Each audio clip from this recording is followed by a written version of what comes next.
안녕하세요. 성경 읽는 시간입니다. 네, 오늘 사무엘하 10장부터 12장까지 같이 한번 읽어 볼 텐데요. 요즘 여러분 컨디션 어떠세요? 컨디션. 저는 요즘 컨디션이 너무 안 좋더라고요. 밖에만 나가면 감기 걸린 사람처럼, 아픈 사람처럼 골골대고, 집에 오면 이불 밖으로 나오기가 싫고, 그렇죠? 따뜻하게. 밖에 활동이 점점 줄어들고 왠지 집에만 있고 싶어지는 그런 시기가 된 것 같습니다. 들은 얘기로는 그럴 때일수록 더 열심히 운동도 하고 밖에 활동도 좀 활발하게 하면 오히려 컨디션이 더 올라온다고 얘기를 하더라고요. 그런 의미에서 여러분은 오늘 하루 어떤 컨디션으로 보내고 계신가요? 이제 주말이 코앞으로 다가왔기 때문에 아마도 이 컨디션들이 점점 회복되면서 세포 하나하나가 이제 놀 생각에 열심으로 살고 있는 건 아닐까라는 생각을 하게 됩니다. 네, 그런 의미에서 그런 좋아지는 컨디션으로 오늘 사무엘하 10장부터 한번 읽어보도록 하겠습니다. 과연 그 평화로운 다윗 왕궁엔 또 어떤 일이 펼쳐질지 궁금하기도 하네요. 한번 보겠습니다. 네, 그럼 먼저 사무엘하 10장 보도록 하겠습니다. 그 뒤에 무비보셋 집에 데려오고 뭔가 이제 평화로운 시기가 쫙 왔잖아요. 암몬 사람의 왕이 죽고 그의 아들 한운이 그를 이어서 왕이 되었다. 다윗은 한운의 아버지 나하스가 나에게 은혜를 베풀었으니 나도 나하스의 아들 한운에게 은혜를 베풀어야겠다 하고서 신하들을 보내어 고인에게 조의를 표하게 하였다. 그래서 다윗의 신하들이 암몬 사람의 땅에 이르렀다. 그러나 암몬 사람의 대신들이 자기들의 상전인 한운에게 말하였다. 다윗이 임금님께 조문사절을 보낸 것이 임금님의 부친을 존경하기 때문이라고 생각하십니까? 오히려 이 도성을 두루 살피고 정탐하여 함락시키려고 다윗이 임금님께 자기의 신하들을 보낸 것이 아닙니까? 좋은 뜻으로 해도 이렇게 꼭 비꼬는 놈들이 있어요. 지가 불편하면 좀 고쳐 앉으면 되는데 말이죠. 네.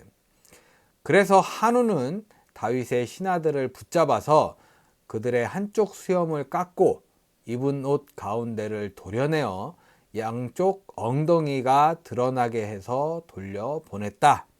창피를 준 거죠.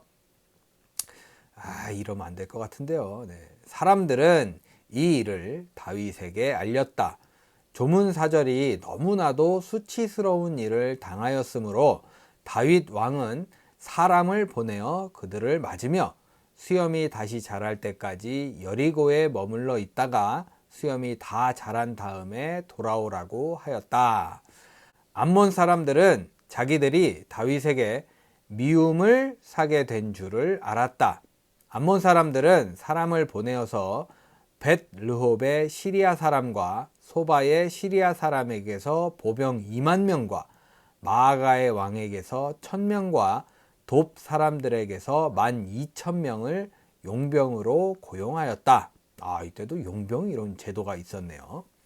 다윗은 이 소식을 듣고 요압에게 전투 부대를 맡겨서 출동시켰다.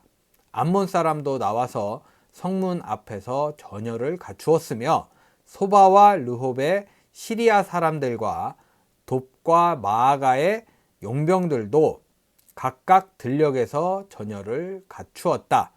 요압은 적이 자기 부대의 앞뒤에서 전열을 갖추어 포진한 것을 보고 요러면 이제 상황 좀 어려워지는 거죠. 이렇게 좀 포위당했다 그러는데 보통 이 가운데 있는 사람들은 이기기 힘듭니다. 네. 이스라엘의 모든 정예병 가운데서 더 엄격하게 정예병을 뽑아서 시리아 군대와 싸울 수 있도록 전열을 갖추었다. 남은 병력은 자기의 아우 아비새에게 맡겨 암몬 군대와 싸우도록 전열을 갖추게 하고서 아니 그 정예병 잘하는 사람들 지가 다 데리고 가고 나머지 동생한테 준 거잖아요. 이 나쁜 놈이네. 아니 지가 그래도 형인데 자기가 이렇게 좀 정예병 동생 딱 주면서 네가 처리해라 딱 이렇게 하고 자기가 이제 나머지를 데리고 가야지. 그렇게 얍삽하게 말이죠. 네. 이렇게 말하였다. 시리아 군대가 나보다 더 강하면 내가 와서 나를 도와라. 그러나 암몬 군대가 너보다 더 강하면 내가 가서 너를 돕겠다. 용기를 내어라. 용감하게 싸워서 우리가 우리 민족을 지키고 우리 하나님의 성읍을 지키자. 주님께서 좋게 여기시는 대로 이루어질 것이다. 용기를 내래. 지가 다 데리고 가놓고, 싸움 잘하는 애들 지가 다 데리고 가놓고, 참 어떻게 보면 좀 나쁜 놈이네요. 네. 그런 다음에 요압이 그의 부대를 거느리고 시리아 사람들과 싸우러 나가니 시리아 군인들이 요압 앞에서 도망하여 버렸다. 암몬 군인들은 시리아 군인들이 도망하는 것을 보고서 그들도 아비새 앞에서 도망하여 성으로 들어가 버렸다. 요압은 암몬 군대와 싸우기를 그치고 예루살렘으로 돌아왔다. 시리아 군인들은 자기들이 이스라엘에게 패한 것을 알고서 온 군대를 다시 집결시켰다. 아니 도망가 놓고 또 뭘 집결을 시켜. 그냥 잘못했다고 그냥 수그리고 살아야죠. 그때에 하다데셀이 사람을 보내어서 유프라테스강 동쪽에 있는 시리아 군대를 동원시켰으므로 그들이 헬람으로 왔다. 하다데셀의 부하 소박 사령관이 그들을 지휘하였다. 다윗이 이 소식을 듣고 온 이스라엘 군대를 모아서 거느리고 요단강을 건너서 헬람으로 진군하였다. 시리아 군대가 다윗과 싸우려고 전열을 갖추고 있다가 맞붙어 싸웠으나 시리아는 이스라엘 앞에서 도망하고 말았다. 다윗은 시리아 군대를 쳐서 병거를 모는 700명과 기마병 4만 명을 죽이고 소박 사령관도 쳐서 그를 그 자리에서 죽였다. 4만 명이면 꽤 큰 규모네요. 하닷에셀의 부하인 모든 왕은 자기들이 이스라엘에게 패한 것을 알고서 이스라엘과 화해한 뒤에 이스라엘을 섬겼다. 그 뒤로 시리아는 이스라엘이 두려워서 다시는 암몬 사람을 돕지 못하였다. 네, 이렇게 어이없는 전쟁이 시작되고 어이없는 싸움이 시작되는 와중에 10장이 마무리되었습니다. 네, 계속해서 사무엘하 11장입니다. 뭔가 이제 전쟁은 계속되고 있는데 뭔가 평화로운 그런 느낌은 없어지질 않네요. 네. 그 다음 해 봄에 왕들이 출전하는 때가 되자 다윗은 요압에게 자기 부하들과 온 이스라엘의 군인들을 맡겨서 출전시켰다. 자기가 안 가고 이제 대신 요압을 보낸 거겠죠. 그들은 암몬 사람을 무찌르고 랍바를 포위하였다. 그러나 다윗은 예루살렘에 머물러 있었다. 네, 원래 이제 자기가 가서 전쟁을 막 진두지휘하고 해야 되는데 왕이라고 이제 살짝 건방져진 뭔가가 있는 것 같아요. 네. 어느 날 저녁에 다윗은 잠깐 눈을 붙였다가 일어나 왕궁의 옥상에 올라가서 거닐었다. 할 일 없는 거죠, 이 정도면. 그때에 그는 한 여인이 목욕하는 모습을 옥상에서 내려다 보았다. 그 여인은 아주 아름다웠다. 네, 요거 뭔지 알 것 같네요. 느낌 오시죠? 우리가 다윗 하면 또 이것 때문에 또 난리가 한번 나죠. 네. 다윗은 신하를 보내서 그 여인이 누구인지 알아보게 하였다. 다녀온 신하가 그 여인은 엘리암의 딸로서 햇사람 우리아의 아내 밧세바라고 하였다. 네, 밧세바 드디어 듣게 되네요. 그런데도 다윗은 사람을 보내어서 그 여인을 데려왔다. 이게 문제가 되는 거죠.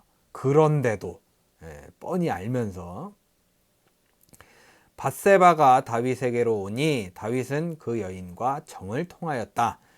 그 여인은 마침 부정한 몸을 깨끗하게 씻고 난 다음이었다.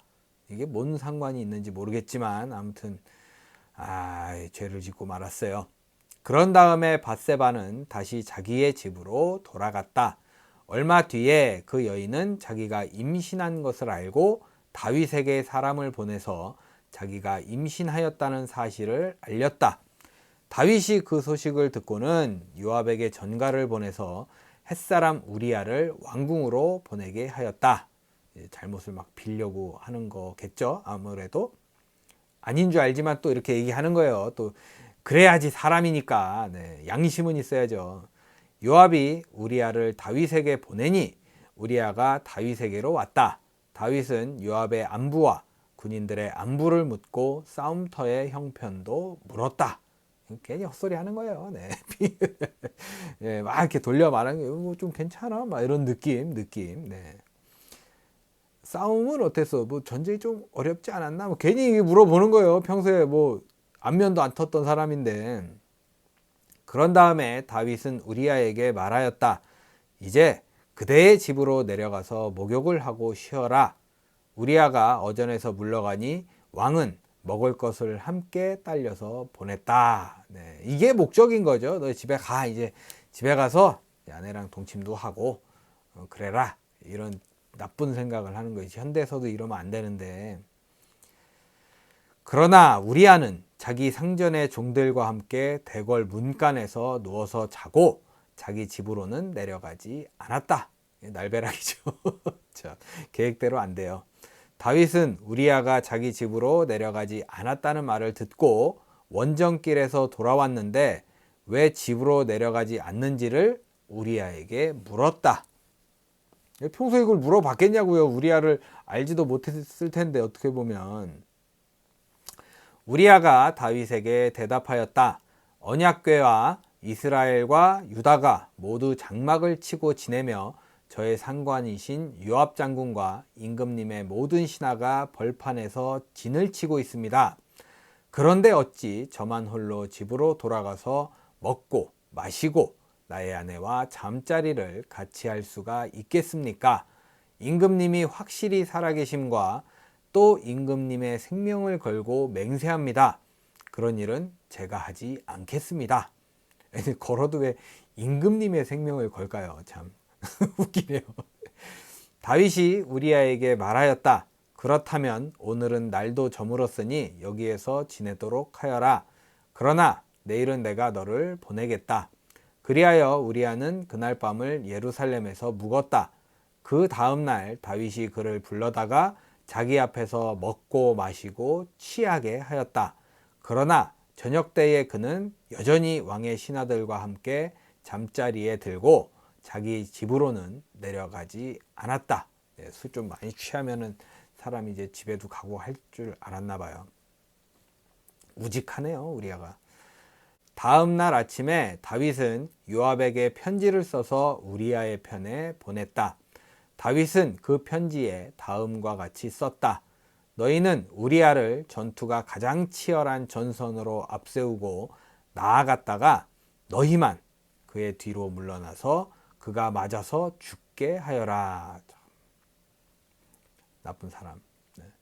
요압은 적의 성을 포위하고 있다가 자기가 알고 있는 대로 적의 저항 세력이 가장 강한 곳에 우리야를 배치하였다. 그 성의 사람들이 나가서 요압의 군인들과 싸우는 동안에 다윗의 부하들 쪽에서 군인 몇 사람이 쓰러져 죽었고 그때에 햇사람 우리야도 전사하였다. 전 다 개인적인 생각으로 이때 딱 우리야가 끝까지 살아남아서 어떻게든 이 진상을 밝혔으면 하는 생각이 있었는데 그러지 않았습니다. 요압이 다윗에게 사람을 보내서 전쟁의 상황을 모두 전하였다.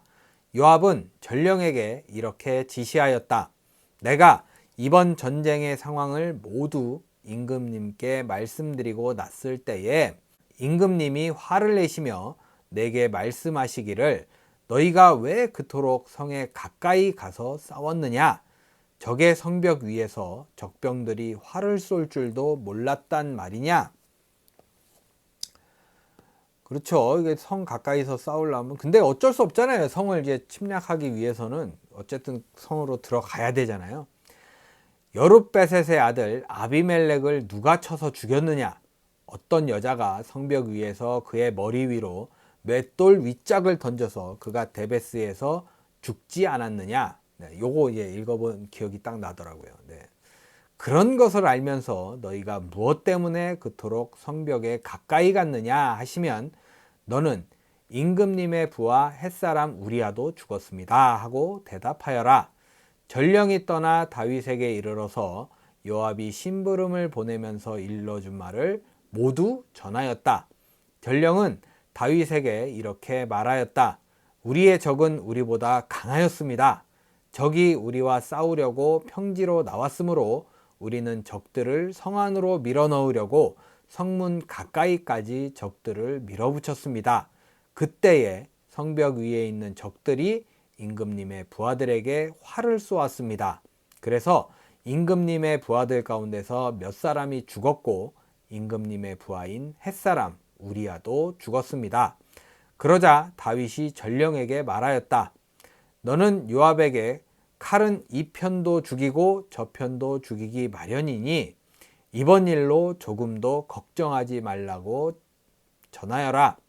오히려 그 성을 계속 맹렬히 공격하여서 무너뜨리라고 전하여 요압이 용기를 잃지 않도록 하여라. 네, 참 얍실한 거죠. 이렇게 보면 사람이.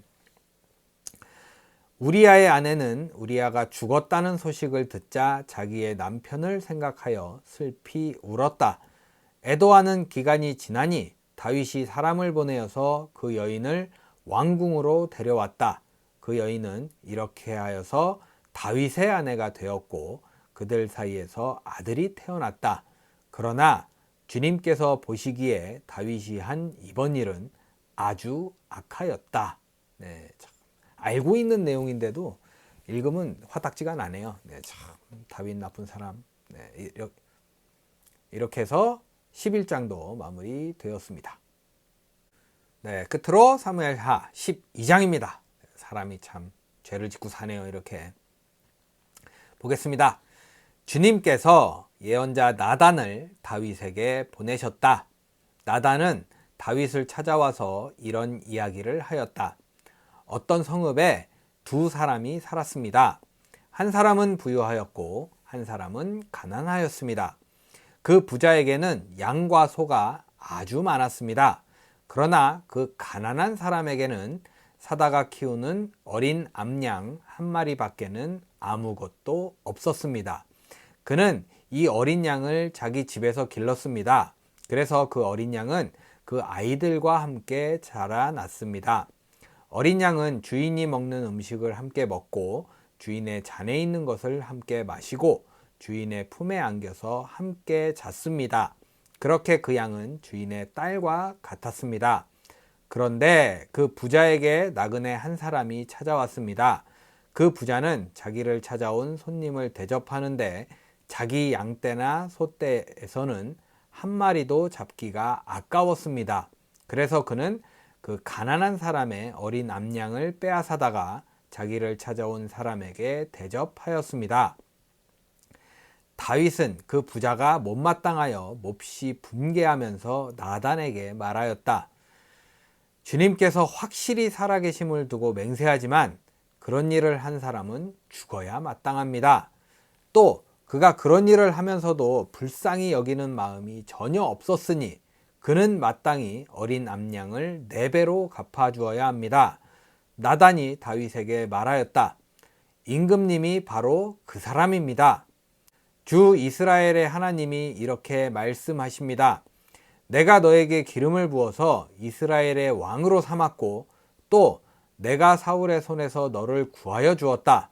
나는 내 상전의 왕궁을 너에게 넘겨주고 내 상전의 아내들도 내 품에 안겨주었고 이스라엘 사람들과 유다 나라도 너에게 맡겼다. 그것으로도 부족하다면 내가 내게 무엇이든지 더 주었을 것이다. 그런데도 너는 어찌하여 나 주의 말을 가볍게 여기고 내가 악하게 여기는 일을 하였느냐? 너는 햇사람 우리아를 전쟁터에서 죽이고 그의 아내를 빼앗아 내 아내로 삼았다. 너는 그를 암몬 사람의 칼에 맞아서 죽게 하였다. 너는 이렇게 나를 무시하여 햇사람 우리아의 아내를 빼앗아다가 내 아내로 삼았으므로 이제부터는 영영 내 집안에서 칼부림이 떠나지 않을 것이다. 주님께서 또 이렇게 말씀하십니다. 내가 너의 집안에 재앙을 일으키고 내가 보는 앞에서 내가 너의 아내들도 빼앗아 너와 가까운 사람에게 주어서 그가 대낮에 너의 아내들을 욕보이게 하겠다. 너는 비록 몰래 그러한 일을 하였지만 나는 대낮에 온 이스라엘이 바라보는 앞에서 이 일을 하겠다. 그때에 다윗이 나단에게 자백하였다. 내가 주님께 죄를 지었습니다. 나단이 다윗에게 말하였다. 주님께서 임금님의 죄를 용서해 주실 것입니다. 그러므로 임금님은 죽지는 않으실 것입니다. 그러나 임금님은 이번 일로 주님의 원수들에게 우리를 비방할 빌미를 주셨으므로 밧세바와 임금님 사이에서 태어난 아들은 죽을 것입니다. 나단은 자기 집으로 돌아갔다. 주님께서 우리아의 아내와 다윗 사이에서 태어난 아이를 치시니 그 아이가 몹시 앓았다. 다윗이 그 아이를 살리려고 하나님께 간절히 기도드리면서 금식하였다. 그는 왕궁으로 돌아와서도 밤을 새웠으며 맨 땅에 누워서 잠을 잤다. 다윗 왕궁에 있는 늙은 신하들이 그에게로 가까이 가서 그를 땅바닥에서 일으켜 세우려고 하였으나 그는 일어나려고 하지도 않고 또 그들과 함께 음식을 먹으려고도 하지 않았다. 그러다가 일회째 되는 날에 그 아이가 죽었다. 그러나 다윗의 신하들은 아이가 죽었다는 것을 다윗에게 알리기를 두려워하였다. 어린 왕자가 살아계실 때에도 우리가 드리는 말씀을 듣지 않으셨는데 왕자께서 돌아가셨다는 소식을 우리가 어떻게 전하여 드릴 수 있겠소? 그런 소식은 임금님의 몸에 해로울지도 모르오. 그냥 확 쓰러지는 거죠. 그러나 다윗은 신하들이 서로 수군거리는 것을 보고서 아이가 죽은 줄을 짐작하고 신하들에게 아이가 죽었느냐 하고 물었다. 신하들이 대답하였다. 돌아가셨습니다. 그러자 다윗은 땅바닥에서 일어나서 목욕을 하고 몸에 기름을 바르고 옷을 갈아입은 뒤에 성전으로 들어가서 주님께 경배하였다. 그는 왕궁으로 돌아오자 음식을 차려오게 하여서 먹었다. 신하들이 다윗에게 물었다. 왕자가 살아계실 때에는 임금님께서 식음을 전폐하고 슬퍼하시더니 이제 왕자가 돌아가시자 임금님께서 일어나셔서 음식을 드시니 이것이 어떻게 된 일이십니까? 네, 혹시라도 이제 정신 나갔나 이렇게 해가지고 물어보는 것 같죠. 느낌이 헷가닥 했으면 이제 또 처리를 해야 되니까. 다윗이 대답하였다. 아이가 살아있을 때에 내가 금식하면서 운 것은 혹시 주님께서 나를 불쌍히 여겨 주셔서 그 아이를 살려주실지도 모른다고 생각하였기 때문이요. 그러나 이제는 그 아이가 죽었는데 무엇 때문에 내가 계속 금식하겠소? 내가 그를 다시 돌아오게 할 수가 있겠소? 나는 그에게로 갈 수 있지만 그는 나에게로 올 수가 없소. 그 뒤에 다윗이 자기의 아내 밧세바를 위로하고 동침하니 그 여인이 아들을 낳았다. 그 와중에도 다윗 조금 그쪽에 문제가 다윗이 그의 이름을 솔로몬이라고 하였다. 솔로몬? 주님께서도 그 아이를 사랑해 주셔서 예언자 나단을 보내셔서 주님께서 사랑하신다는 뜻으로 그의 이름을 여디디야라고 부르게 하셨다. 솔로몬이 저는 아까 여디디야라고 불렀네요. 또 요압이 암몬 사람의 도성 랍바를 쳐서 그 왕의 도성을 점령하고서 다윗에게 전령들을 보내어서 이렇게 말하였다.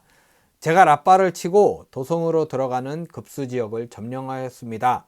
이제 임금님께서 남은 군인들을 불러 모아서 이 도성을 공격할 진을 치시고 이 도성을 직접 점령하시기 바랍니다. 제가 이 도성을 점령하기보다는 임금님께서 이 도성을 점령하셔서 임금님의 이름이 승리자의 이름으로 기록되게 해주시기 바랍니다. 다윗이 모든 군인을 불러 모으고 랍바로 가서 그 도성을 쳐서 점령하였다. 그는 암몬 왕의 머리에서 금관을 벗겨 왔는데 그 무게가 금 1달란트나 나갔고 금관에는 보석이 박혀 있었다. 다윗은 그 금관을 가져다가 자기가 썼다. 다윗은 그 도성에서 아주 많은 전리품을 약탈하였으며 그 도성에 사는 백성도 끌어다가 톱질과 곡괭이질과 도끼질과 벽돌 굽는 일을 시켰다.